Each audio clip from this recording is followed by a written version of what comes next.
So today we'll talk about who caused suffering.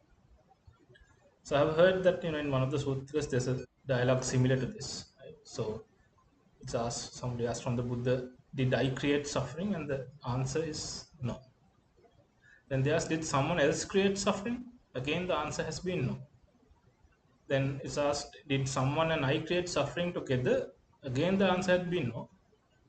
And then they asked, did suffering occur automatically in that case? Right? Again the answer had been no. So now this creates, we are in a bit of a deadlock situation, right? Then how did suffering occur, right? So then the answer had been like suffering occurs through dependent origination, or in Pali it's paticca samuppanna, right? So without using any words, we'll just take a few examples and see what this means, right? And how we can relate this to our lives, basically. And does it map to all our experiences? So we'll take an example of, let's say, a fisherman, right? So he takes his bucket and he takes his fishing rod. There's a line attached to that rod and there's a hook. And as long as he just puts this hook in the ocean and says, there's no fish that come and bite onto this, right? On the hook. It will just be there. The hook will be there, the fish will be there. But the moment there's bait on this hook, the fish come and they bite on it, right? They latch onto it. And now what happens? So when they do that, the fish has no choice now. They have bitten into it, they have latched onto it. Now, when the fisherman says, let's go left, they have to go left. When the fisherman says, okay, let's go right, they have to go right. They have no choice, they are controlled by it. And finally, the fisherman will say, okay, it's time to come to the bucket. Right? So, what does this depict? So, the ocean refers to the sea of samsara. The fisherman is the nature of the world, right? How it works, regardless of your beliefs or what, anything, right? Regardless of anything, this is how the world works. And then the bucket depicts death. The fishing rod is ignorance. The line is attachment, and you have the hook of suffering on that. As long as that hook of suffering is in the ocean of samsara, the like beings, the fish, beings do not latch onto it, right? But the moment there's the objects of desire, the bait on that hook, what happens? The fish bite onto it, they latch onto it, and now they are controlled by the nature of the world. When they say go right, they go right. When they say go left, they go left. And finally, they go to the bucket of death. They are helpless. It's a very futile thing, but they're helpless. They have no choice. They are controlled by it. So we'll take a few examples. I have just taken a couple of examples I saw recently, like on my Facebook friend list. So I thought there could be, I mean, there's definitely more people that will relate to it. So we'll take a bad politician or a bad boss that we have. Right? They don't keep their word. Right? So that causes a very negative feeling within us. Talk of another scenario as well, right? Let's say bad road discipline, right? Especially in these Asian countries, you have very bad road discipline. People don't use their indicators, they honk, they don't respect the space, right? They don't overtake on the right and then move to the left on the highway, various issues, right? So that again puts you in a bad mood, right? Because you have to go through this daily. But according to that, what you just spoke about, did you create suffering? No. Did your boss create? Did the boss or the bad driver create suffering? No. Did you create suffering together? No. Did it happen automatically? No. Okay, then how did suffering arise? You had you have made decisions and conclusions in your mind saying that people should stick to their word. That they can't say one thing and then a few months later say a different thing. You have made that decision, that conclusion in your mind, and you're controlled by that. Right? So when you see a politician or your boss doing that, you have no choice. Let's say it's on Facebook, you have no choice but to comment, to put posts blaming those people, to fight with your friends, right? You're controlled by it, just like how that fish was controlled by that fisherman. You're controlled by it because of those decisions that and conclusions you had in your mind. Similarly, on the road, right? You have those decisions and conclusions saying people should respect the road rules, and lawfully they should, but that's not the case. They should put their indicators, they should not honk, they should respect the space and give way when it's your right of way. They should use the highway in this particular way. So with that, when it doesn't happen, you're controlled by it, right? You also start honking. You also start brake testing people, right? You also start maybe looking for migration options, right? How can you live in a place like this? Better to migrate to a better place. Right? You're controlled by that, basically, right?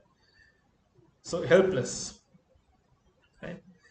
So this is what usually happens every time there is suffering. There's these decisions and conclusions we have come up with, and we are controlled by that. That's why suffering arises. So you can let go of that, right? You can let go of that decision and that conclusion, and then you can get rid of suffering. Right? If you apply the same thing, right? We have been talking about this side of things on the other side. So why does that politician or the boss lie? They have taken decisions and they have conclusions in their mind saying, okay, this post or whatever is valuable, I have to somehow retain it. So they have no choice. They have to lie, right? They have to lie. They have to do whatever you don't agree with, right?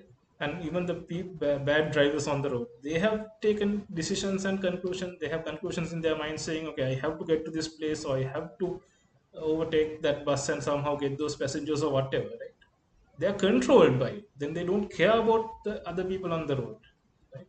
So as an entire flux, everybody is in this situation. Everybody is helpless, and it's a very futile thing that everybody is trying to do in order to get out of it, right? Because they don't know that they are controlled by their own decisions and conclusions that they have in their mind, right?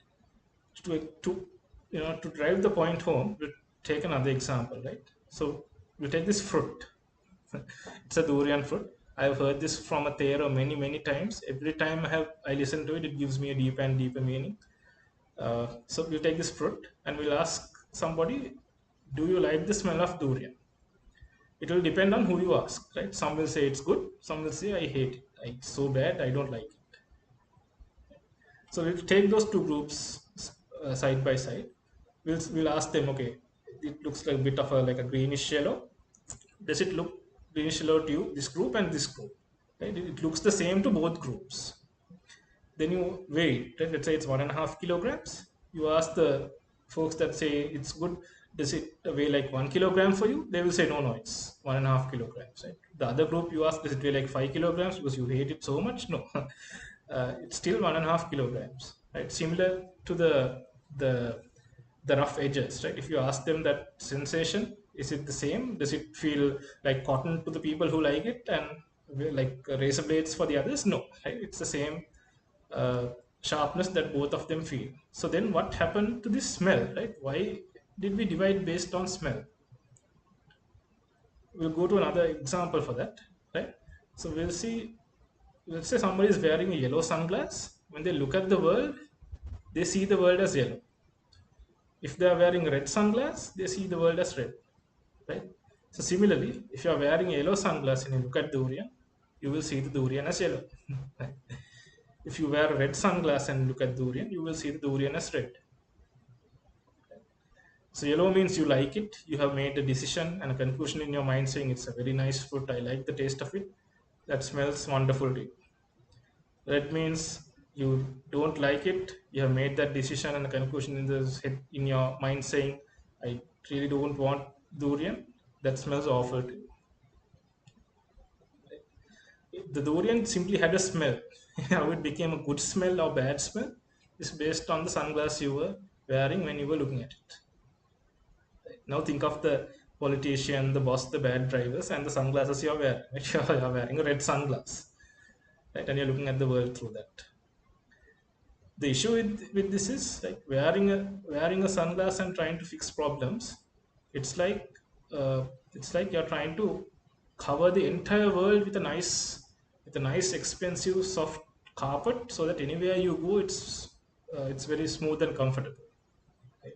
It's not something you can do. So you're helpless. Like you're doing a futile thing, cannot achieve it. But when you understand this, you know, okay, there are some decisions and conclusions I have in my mind.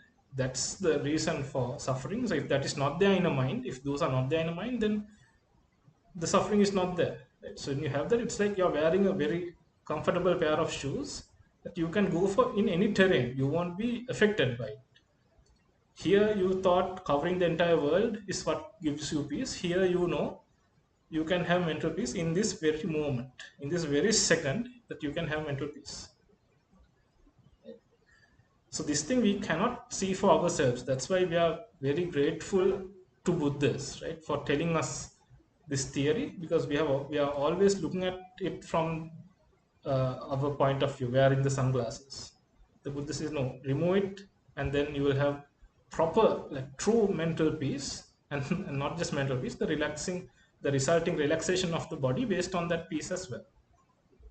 Right? So you have immense gratitude to the Buddha, and for immense gratitude for uh, exposing the Dhamma. Dhamma is the way of the world, right? How the world works, how suffering arises. They expose that and tell you this is how you can get out of it. So yeah, you have immense gratitude to the Dhamma and also to the Sangha for bringing this message from the Buddha forward to us.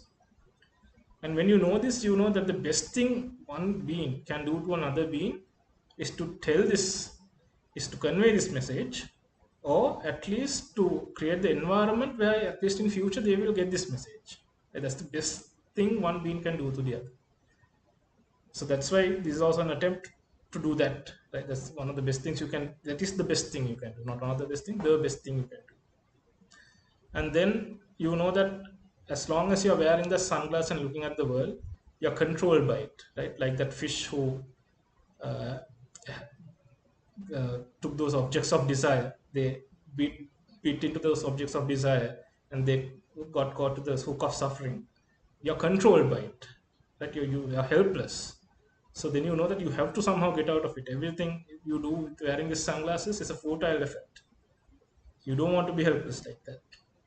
And then you make a conscious decision saying, I want to uh, know this theory fully, and I want to fulfill this theory, right? Because just because you know it, next day it doesn't, you don't get out of suffering, right? It's almost as if you wear a sunglass, you get to know, okay, I'm wearing a sunglass, then you start wearing lighter and lighter shades of that sunglass, and you finally remove that sunglass. Right? So you have to walk that path. Then initially you make a decision saying, I want to know this theory, I want to fully uh, understand this theory, right? Not just in words, to actually understand this, and then I want to walk that path. So hope this helps and gave you another perspective on suffering, and that maps to all your experiences. Yeah, thank you for your time.